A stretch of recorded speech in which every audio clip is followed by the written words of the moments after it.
Ay, salamat po sa kanyang mga turo, sa kanyang mga aral, sa kanyang mga salita.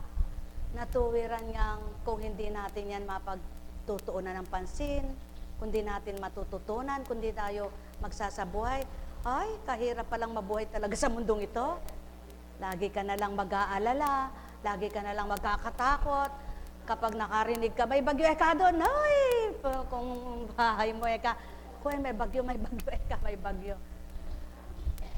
Ay, may baha eka doon, ay, may baha eka doon. Mayroong mga natutuwa, ay, magkakarami ekang isda. Meron namang mga galit na galit, meron namang, ay, iba't iba talaga ang tao, no?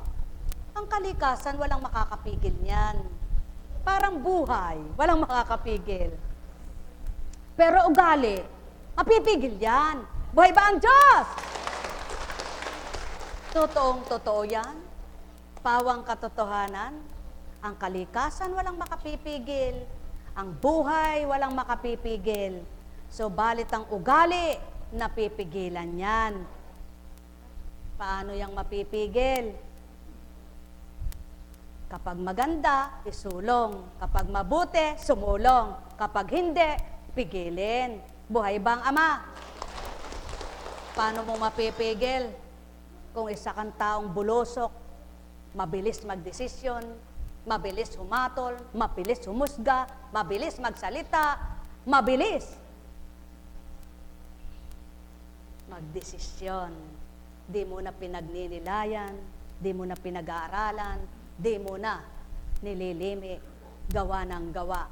Kaya, tumba ng tumba, dapa ng dapa. Paano kung di ka na itindig, kung di ka na ibangon, wala na. Patay ka na. Buhay ba ang Ama? Kaya, upang mahabag at maawa ang Ama, sa inyong mga hinihiling ay magbigay na at pagbigyan niya kayo sa kanyang habag at awa ay patuloy na magpakita sa inyo. Halina, halina, puso ninyo'y ibigay na. Ang may pandinig ay nakarinig. Sumainyo ang kapayapaan, pagharian kayong tuwiran, malubos ang kasiyahan, kagalakay, inyong kamtan. Buhay ba ang Diyos? Oh, mga minamahal,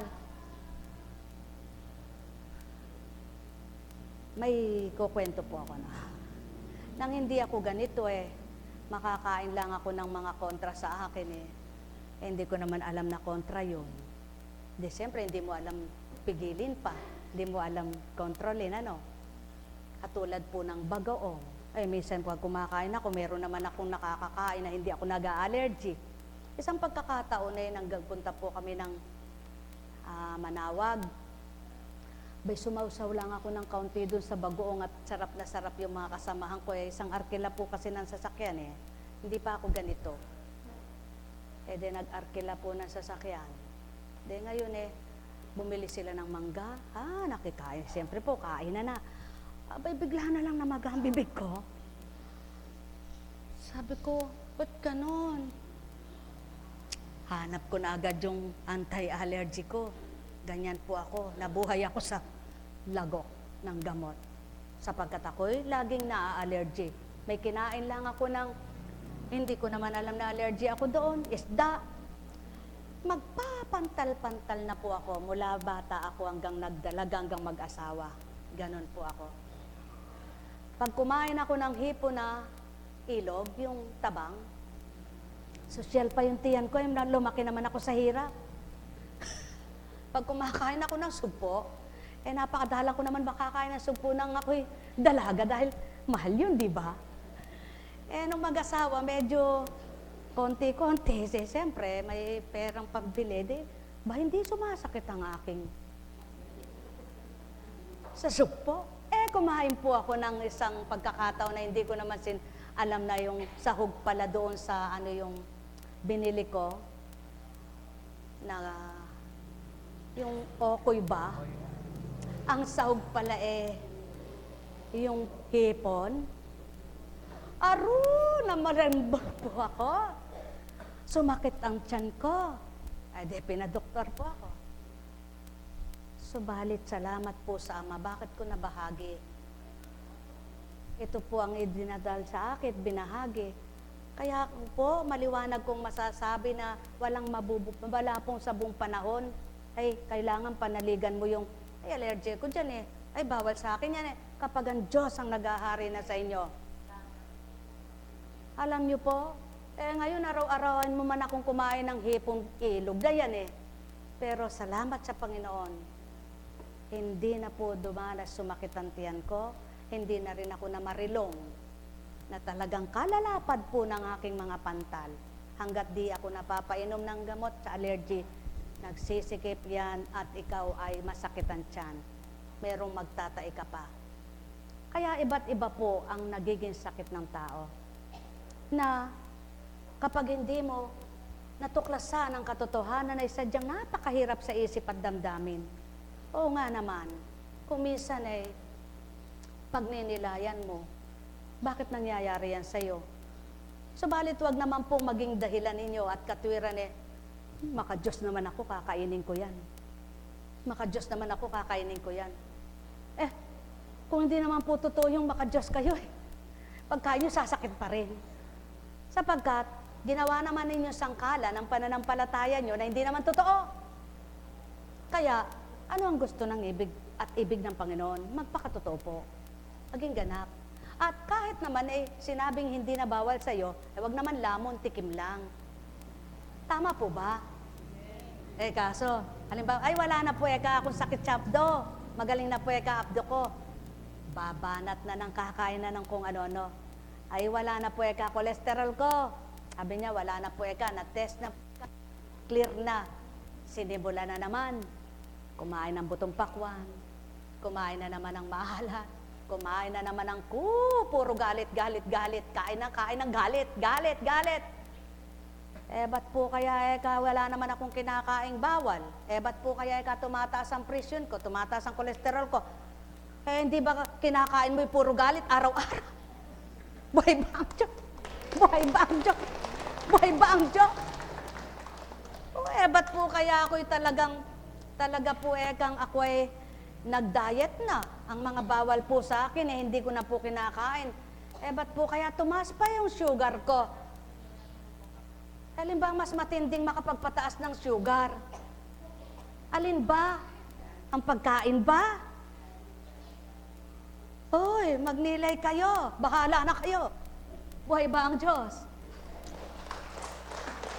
Sinasabi ito sapagkat walang magaling na tao. Wala namang magaling. Lahat ng natutunan sa mundong ito'y pinag-aralan ng tao. Noong unang panahon, walang doktor. Wala ring maraming sakit. Kahaba ng buhay, kulang 200. Tama po ba? Nang binigay ang pag-aaral ng doktor, maraming natutunan. Kailangan mo ngayon ng science. O hindi naman kailangang itakwil mo yan. Kailangan nyo ang science, kailangan nyo ang pinag-aralan. Subalit, masigit nyong kailangan ang pananalig sa Diyos na magbibigay lunas sa lahat. Buhay ba ang Ama? Kaya, kung hindi nyo kayang uminom ng dahon-dahon, ng balat-balat, ng ugat-ugat, ng baging-baging, hindi nyo kayang tapal-tapal, abay kayanin nyong manalig ng tapat.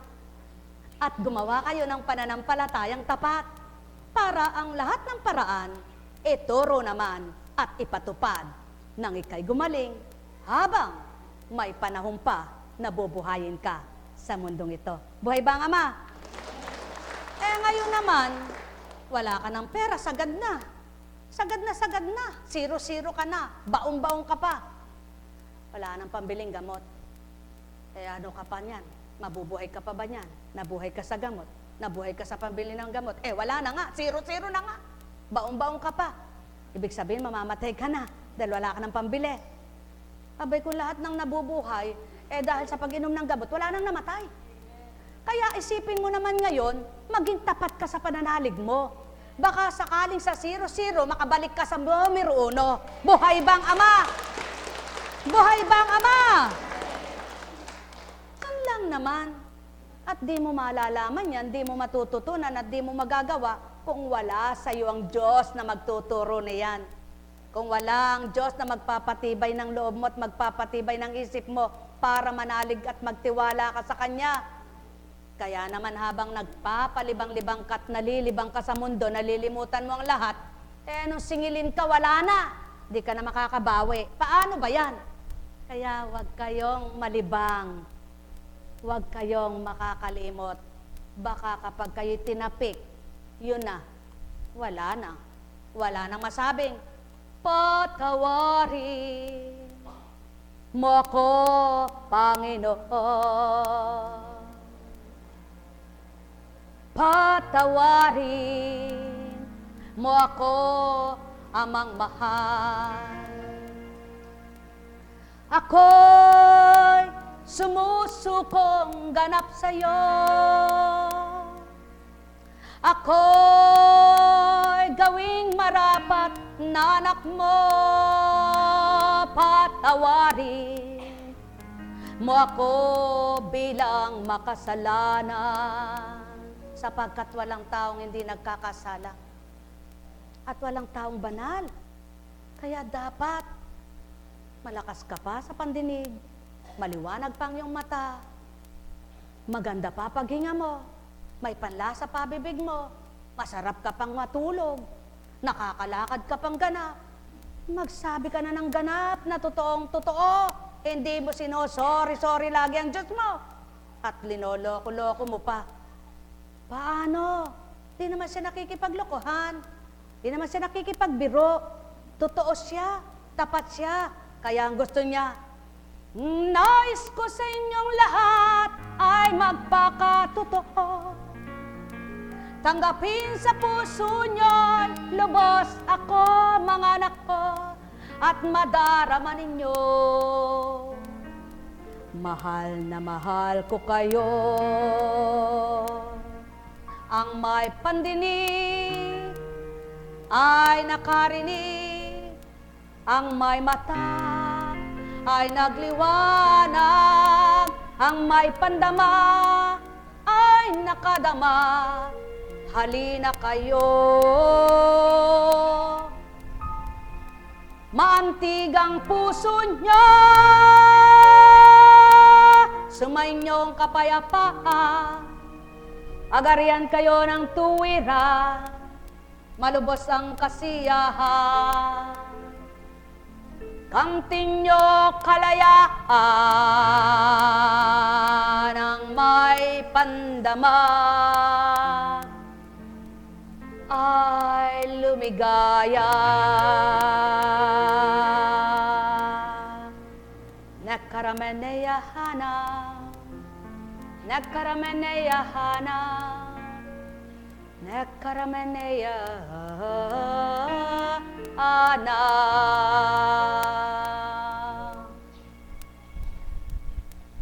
Ay, buhay ba ang Diyos?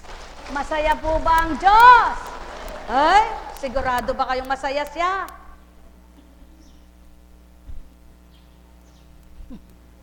Nawa nga, napasaya niyo siya, pagpalain kayo. May bukas pa. Lagi pong may bukas pa, no? Subukan ninyo. Subukan nyo lamang po.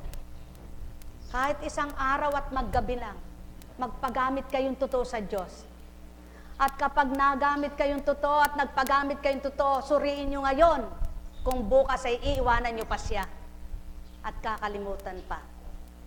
Wala kayong kwentang anak. Kapag nadaman nyo, itinakwil nyo pa.